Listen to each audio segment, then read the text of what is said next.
I'm Jane Rogers. I teach maths at Chosen Hill School in Gloucestershire. I enjoy teaching core maths because I teach it over 2 years, and I find that I have plenty of time to teach the actual content of the topic, but I also get a chance to explore different aspects of that, and the pupils get the chance to see that maths comes up in so many different places on for that particular topic. As far as describing a favourite core maths moment, I find it really difficult to actually pick a particular lesson or a moment, but I love it when the pupils are really enthusiastic about what they're doing, and that usually depends on me having chosen a topic or a piece of work that I know they're interested in, that might be applicable to them. I like the fact that when I ask them about how they feel about core maths, quite often they will tell me that they think it is a useful thing to do. Some of them have not chosen core maths completely freely. They've been told that they need to do it because of the other subjects they're doing. And when I ask them at the end of a subject and they give me a response like, we've actually found it really useful, it's given me more confidence in maths. One of them this week that I asked said to me, I got through GCSE and I felt that I really hated maths, and I actually got back to how I felt back at junior school and in year 7 when I really enjoyed it.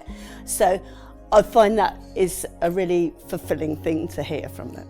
My top tip is to be quite flexible when you're teaching core maths, to go with the things that the pupils, if we're doing a particular topic and they extend it into a different way or ask you a question about it, be prepared to take it that way, and maybe be prepared to use bits of maths that may not be in the subject but they're interested in, and that will keep them enthusiastic about what they're doing.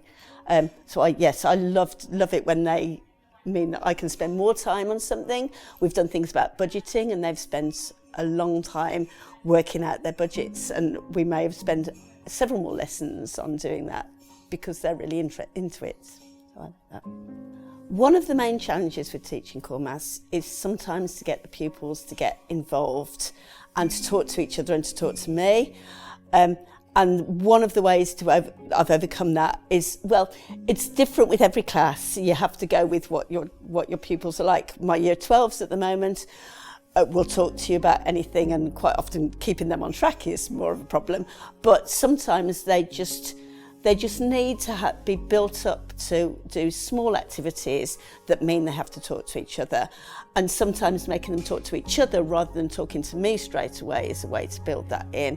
And so you can if you start off small and move towards the end of the year, or the end of the 2 years with my year 13s, they were much more able to talk to me and tell me what they thought about different things, and they were more confident about the maths, I guess, as well, which meant that they were more prepared to talk about it. But sometimes getting them to talk at the beginning of a 2-year course is really difficult, and you have to stick with it.